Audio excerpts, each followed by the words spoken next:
Okay, we're back. I don't know, I'm back. It's really the appropriate thing to say for this. Anyway, so it's episode 10 of the JROCK Onsen. I'm like expecting to hear the background music. It's really weird right now. So episode 10, I'm here, Mazo. We got Nexus.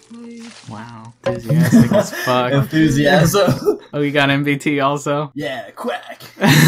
Okay, this shit again. That's a real enthusiasm. Okay. Fuck you. What's the fucking quacking?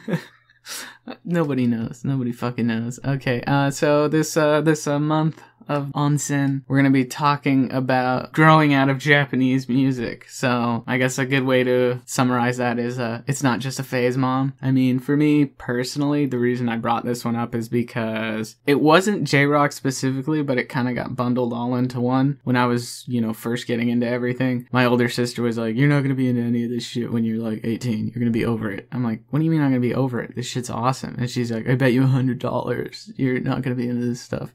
And so, sure enough, I turned 18 and bitch never paid me. So you gotta wait 18 years to get paid.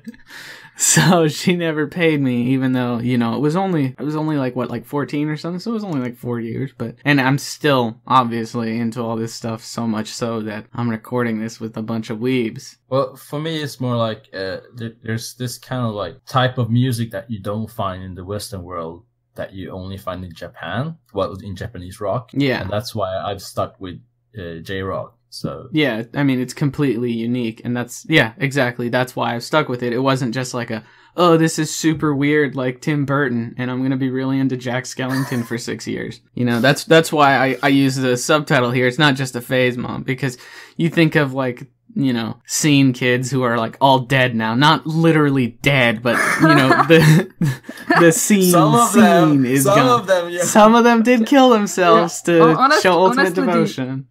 The emo kids some of them might indeed be dead right now. Yeah, exactly. Like that was just a phase until you died.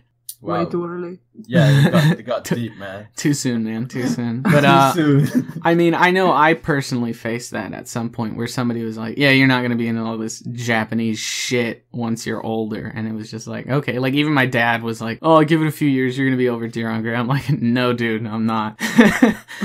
And sure enough, no, dude, I'm not. But Nexus, I mean, do you have any experience with anything like this? I discovered it at a convention when I was reading to Naruto.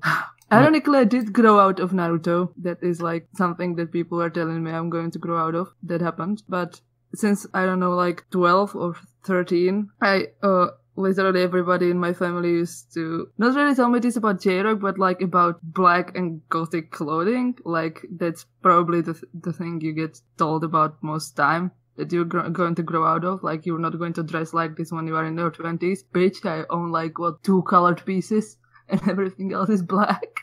Like about a year or 2 ago, I was talking to my father about how important concerts are to me, because I go to a lot of those, and he was telling me that once you finish school and you start working and whatever and whatnot, it's not going to be so important to you. And look at this shit, I'm 25 and concerts still fucking important. And eating ramen because you can't afford anything.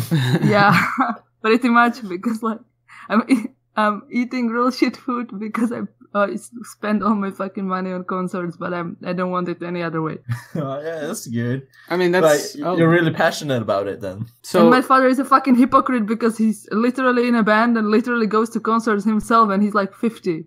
That's what I was going to ask. That's what I was going to ask, because my dad, the one who was like, "You're not going to be into DIR EN GREY," I mean, for him, it's because he's into so much shit that there isn't a band he could consider a favorite. I've shown you guys, I think, pictures of his room where it's like living in a record store. It's fucking outrageous. And this guy's like, "You're gonna be over it."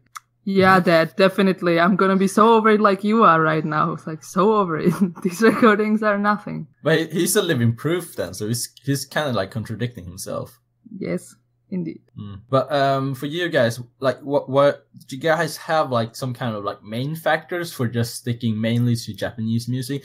Because there's still overlap between Japanese music and Western music. What is the overlap? For example, like Crystal Lake, they're very like Western inspired. Oh, yeah, I know I'll probably upset some people, but bands like that are the ones that I can't listen to. they sound... Well, let's say Deviloof. They still have this overlap. Yeah, there's that grindcore kind of element to them, but at the same time, they're still uniquely Deviloof. There's something about Japanese bands in particular, at least I feel, where even if I have a huge playlist on shuffle with like random songs from other artists on there, from like the first few notes, sometimes I can tell if a band is Japanese. There's something about the tuning or the mastering or something, just the way that they decide that they want to sound, that is very uniquely that's Japanese. The thing, like, we have to find this like thing, because like there should be something that we can find that makes Japanese music so unique. No, but like that's probably the thing, that like everybody agrees that there is a thing, but we cannot pinpoint what the fuck the thing is. You just notice when it isn't there. Are we all racist? No, just what? It's hard to explain, but you can notice it with some bands that used to be like more JROCK-y, and then they branched out more into the Western. One OK Rock, the typical example.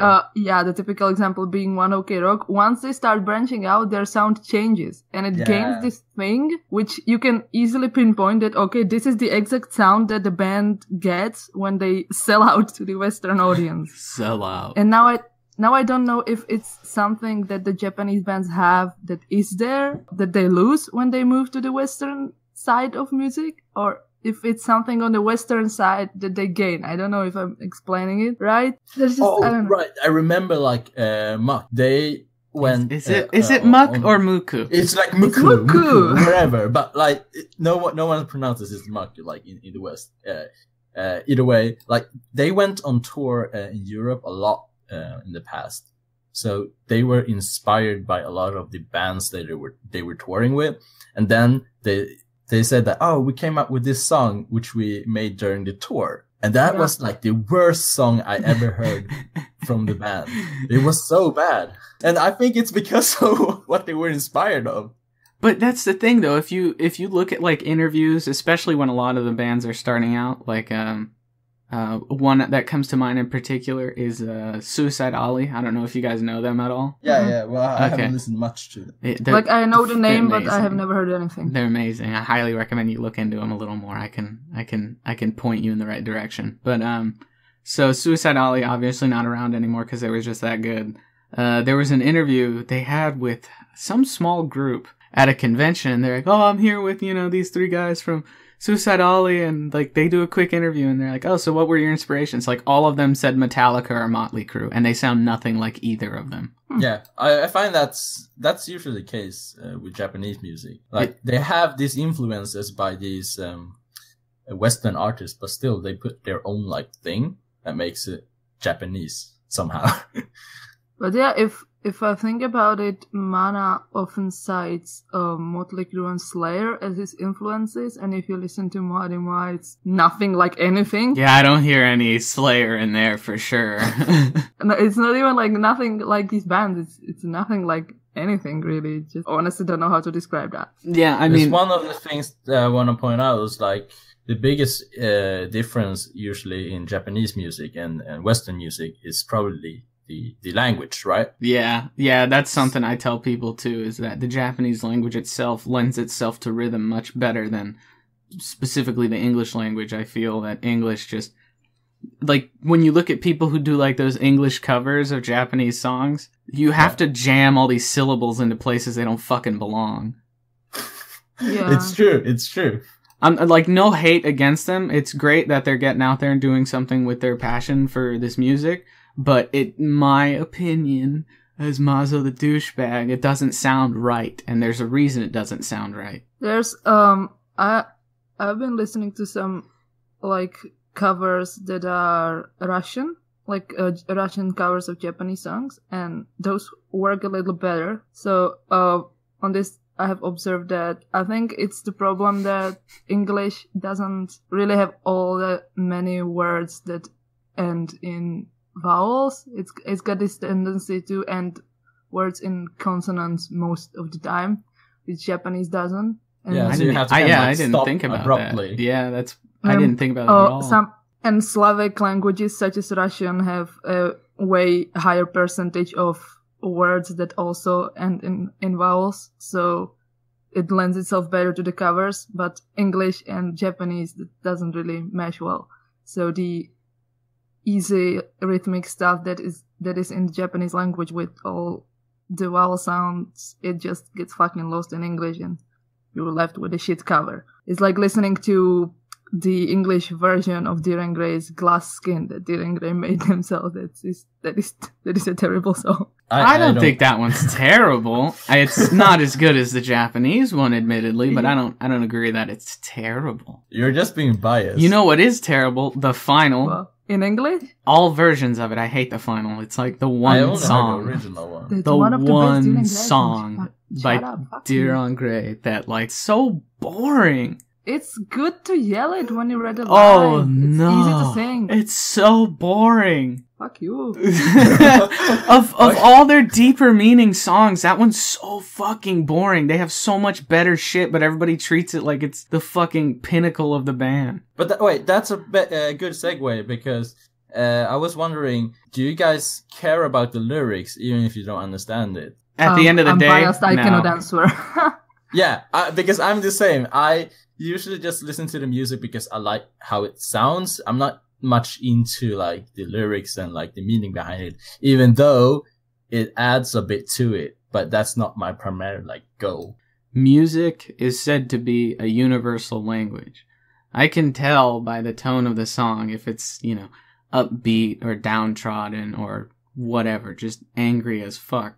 I don't need to know exactly what they're saying to understand the message for the most part. So when you apply for a new job, are you gonna say that you know music language? I know this language. I also speak music. What? Womp womp. See? You're hired. You got the job. Here's the toilet brush and the plunger. I hope you're getting well paid at least. Womp womp. But no, when I didn't understand any Japanese, I used to treat it like this as well. Like, as if the voice was kind of like another instrument only, because I didn't understand anything. Yeah. And I guess that's, like, it also has some advantages, because if you don't understand the lyrics at all... You don't understand how bad it is. Yeah, if it's got bad lyrics, just like, whatever, you can understand them anyway. But what I'm saying is more like, you can focus more on how the voice sounds and how the singer is singing it, because you can't really understand them. You can only, like, feel the voice. It's hard to explain. It's like them making just, like, musical notes, basically. Yeah. Well, so the voice is literally an instrument. Okay, well, NBT, so for you, has anyone ever told you you're going to get over Japanese music? Like, what was your beginning, I guess?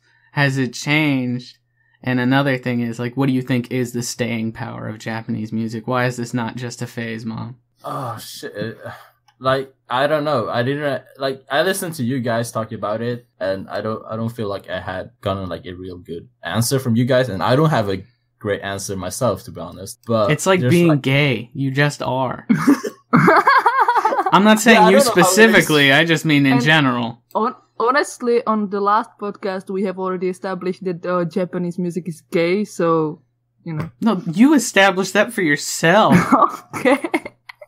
Homo. But the same way you can think of it, like, it's like being straight as well, because I don't know how it feels like to be gay, but I can't change Look at this guy. Look at this guy. Nudge, nudge. It literally feels the same way as being yeah, straight. Well, okay. Yeah, exactly. So it feels natural. So I don't know what it feels like to be gay. Well, Master, tell us, how is it to be gay? Well, on Thursdays, it's pretty crazy. But Wednesdays, not so much. Okay, that's good to know. But yeah, so there's this hook, and no one really told me to like, you will grow out of it. Not repeatedly, but my mom did, like, mentioned it once or twice. But like, it's been over 10 years, and I'm still like this weeb. No, I'm not really weeb. I'm more into the music side of Japanese music. So. Yeah, did you guys grow out of your anime phase, but not your JROCK music phase? No, I'm still into both. I don't know. I grew up with anime since I was like 4, so it was always So it wasn't that I got into it. Like it was like watching cartoons. Yeah, but yeah, it's I've actually been thinking about this. Like one of the reasons why we are verily not getting over this shit is that most of us made either like a bunch of friends in the fandom, or like I don't know, such as Mazo have a kanojo that is into this shit. All my friends are dead. Yeah, Mazo doesn't have any fucking friends. The edge. But if you like, you're so edgy. It's a song. I guess, it's natural to people to like give in to peer pressure if literally everybody you know it grows out of this and you have literally no one to share this with. It's quite natural that you are going to move on from it. But if you have an established group of friends that are still into it, you are going to stay into it because you can share it with them, you know? No, I understand what you mean, because I have a lot of friends in the convention, like Japanese convention community. And so I stuck to a lot of the kind of activities that happens around this circle. Yeah. And, so I guess I don't think music was a part of it though. Oh, I was gonna say, because I guess I forgot we got to bring Sis into this, even though he's not here. He did give us a little write up in his absence. Dear Mazo, it has been a while. No, so what I was gonna say is from what Nexus said, and you touched on it a little bit too, but you said not in the sense of music, but the staying power itself could just be the community. Even Sis, he talks about getting into JROCK and Visual-kei, starting specifically with JROCK, because of Final Fantasy. He found out about GACT, which I think that was 7. He was Genesis, or at least they modeled Genesis honestly, after him. Literally the same for me, like literally the same. Same. And then you guys are such a normies. and then it only got worse because of Nightmare and their song "The World" in Death Note that got him into VK. He also mentions a little bit of Overworld and how when he was in anime, he really liked Overworld openings and endings, so he was always excited for the new seasons to see what the new songs would be and to see if there would be any more Overworld. And then he ended up with us, essentially, and that was where he is now and why he stayed so long. For me, I've been also in with JROCK News for a while too, so we had this internal community actually for a while. I've been lurking for like ever. That's for damn sure. Yeah, you've been standing like outside and watching watching through the window from outside in the snow while you guys share your turkey. But yeah, we've been having this internal like community, so I think that helped us keep us in like the Japanese scene for a while, and and we're still here. Yeah, he does also mention people falling out of love with the Japanese music, and he specifically cites people who fall out of love are more specifically usually into VK bands, he thinks, and that either they just go to K-pop or they find something else in general to be fan crazy about, and some people just can't handle the cycle of a lot of these bands where it's like new band, gone, new band, gone, new band. At one point in life, you just run out of emotional attachments. Like, if you literally, every time you like a band, in 2 years they break up, at one point you're just done. You can't do it anymore. Like, you cannot get attached to them anymore. It hurts. This is actually a super interesting topic. So let's not talk too much about it, because I don't know, maybe next month. Okay. But, so that's how he feels. And he feels that, before we like switch topic, can I ask you guys, do you guys have like any interest in K-pop?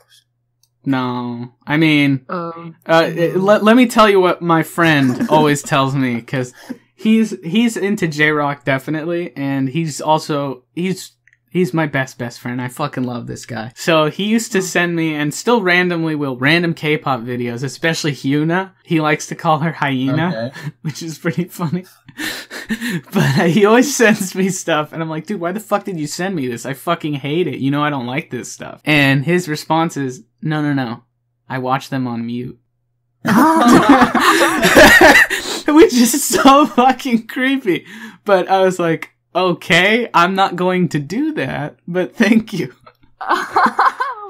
So for me, I super into BTS. I didn't really exactly like K-pop like in the beginning, but then I started watching like some EXO music videos, and the dance that got me like hooked on the music video. So I started listening to them more and more, and in the end, I started like liking their music. So I've been a fan of EXO for a while. Holy shit! Okay, with K-pop, I'm more like certain songs rather than whole bands. I get a playlist on YouTube of K-pop songs that are just like enjoyable that I listen to sometimes. And I used to like BTS before they got too famous, and I got too hipster about it. So now I don't really tell people that I like BTS because everybody likes BTS and it's fucking annoying. Was into BTS. Yeah, no, I think that bleed over is definitely interesting because I do see that a lot of you guys are always like, "Oh, did you hear this new K-pop song?" And I'm just watching these conversations. I'm just like, "But why?" Looking from the outside. No, honestly, again, you guys are having ham this time, and I'm just out there in the cold.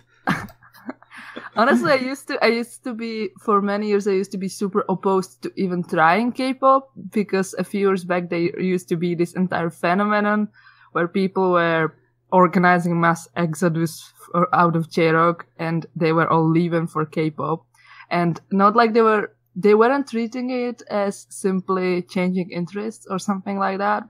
It was literally like, okay, grew out of JROCK, I'm too old for this shit now, K-pop is all the rage now, K-pop is better.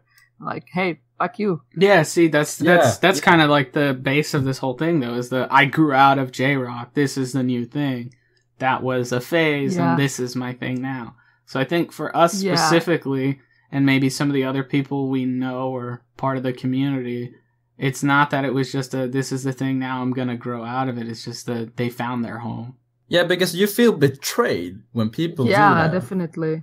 But, I mean, we've been on this for more than necessary. I mean, I think we've kind of found not really a resolution, which is that I don't think there is a resolution. Yeah, I mean, we can all, us three here can agree that Japanese rock itself and Japanese music has a unique sound to it that isn't just the Japanese language. There's something else there that we can't describe. Yeah, I don't know if it's only the sound, but like there's maybe some other variables in it. Yeah, you didn't let me finish where I was going to say there are other variables maybe in there. Now you're quoting but yeah, just to directly quote you, dick. And along with that, there's also the community, which is a big part of the staying power. If you do find your little home, you know, and you're not the one out there in the cold watching everybody eat their ham and turkey, then then that is a big part of it. And, you know, we all have our humble beginnings with it. And depending on that beginning, I think that could probably have a really good impact on it too. With that, let's get into the news, guys. Yeah. Whoa. Oh, it's the news on JROCK News. So for me, I picked two little stories. First one is Sim. Go check it out. They released their PV Diamond promotional video. That's what that means, right? They released Diamond, so it's official music video for the new song Diamond. It's pretty good. Not my favorite Sim song, but we'll see where things go with their next release. I'm just glad they're back to it. I don't know if anyone knows, but vocalist Ma, I think he had a baby. I know he got married recently. Yeah, his name's Ma. I think he had a baby. Ma? M-A-H, Ma. Oh, yeah, Ma. Next story. Okay, next story! The final one for me, since I'm a Bandori fag, Bang Dream, Girls Band Party, best game ever, go on. No, so in the news with that, one of the bands, Roselia, a while back, their keyboardist, she just suddenly went deaf. So she wasn't able to... Suddenly? She wasn't able to perform for them anymore, because they do perform live, Roselia. They weren't able to perform live with her anymore, so they had to replace her. So she had to graduate from the band, which really sucks. She's still a voice actress for different things, but not Bang Dream anymore. And they finally found a new keyboardist / voice actress to play the role of Rinko, the keyboardist of Roselia. And they did a live performance here in the U.S., and I couldn't get into it because of a poor organization of a certain event. But that was my news. Nexus, you got anything? Yeah, super quick bits. Jupiter recently announced that they are going to be going on a European tour, which is going to happen in May of next year. I don't know why the heck they are announcing it in November, but yeah, that's it. That's my quick bit. NBT, go! I have two that's too many. European-related news, and that is the first one is Sokoni Naru, a duo band that is gonna perform in Europe in a lot of places, 14 places during February. And we also have another European news, which is Kizu is now signed to Ganshin Records, so we'll be seeing more stuff from them in Europe, I guess.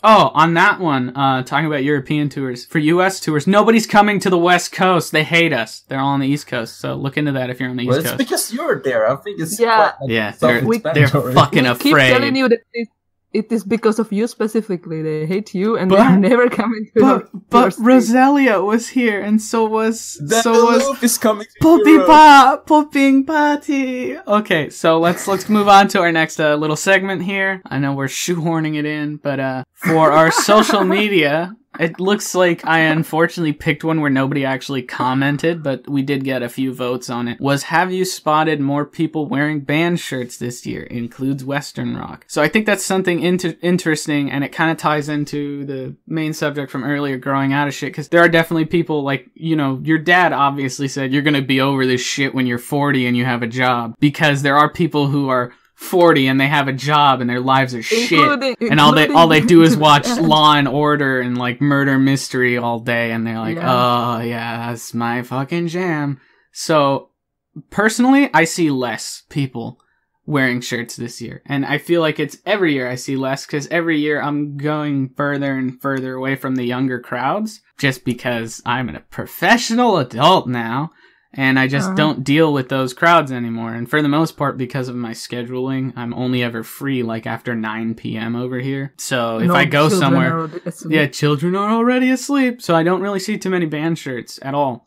So I think you mean you don't hang with the kids anymore? I don't hang with the kids, and I think it's the kids who are really into this stuff. So I think that for some of them, the staying power isn't really there. I personally have a ton of band shirts. I don't wear them as often as I used to, because I do like looking like a trashy otaku a little more now, but I'll wear them from time to time. But I mostly wear my Omocat stuff. Wait, don't drag otaku into it. Just say you look like trash. I look like trash. What about you, Nexus? Yeah. How do you feel? Do you see more people wearing band shirts now, or was it before? Honestly, since I live like in a town that's literally all students, and there's young people literally everywhere. I have been, this is going to sound weird, but I have been noticing a lot of K-pop merch.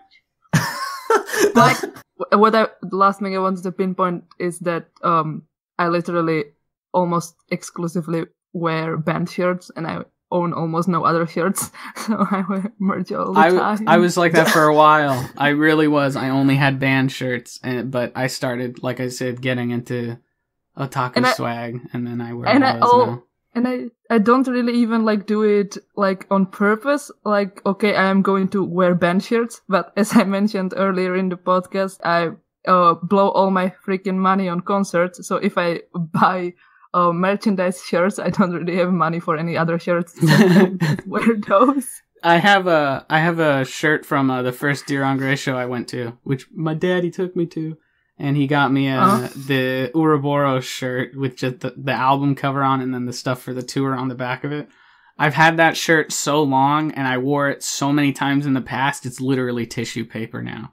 It's a black shirt. No. I swear to God, it's fucking transparent. But NBT, what about you? What are you seeing in the neighborhood in Sweden? Well, in Scandinavia, like they sell a lot of these band shirts, Western band shirts, in like H&M. So you see like Nirvana, Guns N' Roses. I forgot like some other bands, but yeah, those kind of bands suddenly pop up and become like this kind of like fashion statement. Yeah, they've become like a brand in a lot of ways. That's true. Yeah, so people who wear them, like, it's not like they listen to the band. So I don't know really how I should define that. I see more That maybe there are more people wearing band shirts, but it's not because they're into the music. I guess we're good here. We talked about, the main topic, which again, we didn't really get to a bottom line. So anybody who wants to give us 7 to 10. Yeah, anybody who wants to give us their own opinion on it, definitely give it. I love reading them. I tend to respond as long as it's not on Facebook, because I'm not really big on Facebook. I think I did respond to a Facebook thing though. People also really love to give us their opinion on our podcast without listening to it. That's fine also. That's fine. I love it. We're gonna make this podcast great again with your help. We're really transparent now. just voice your opinion. Shout to the people. Just yell at us, and I'll probably jump in there and be like, "Oh, thank you, senpai." Shilling for the money. Get it? Shilling. Yeah. Yeah, Jesus, muscle. All right. Oh shit.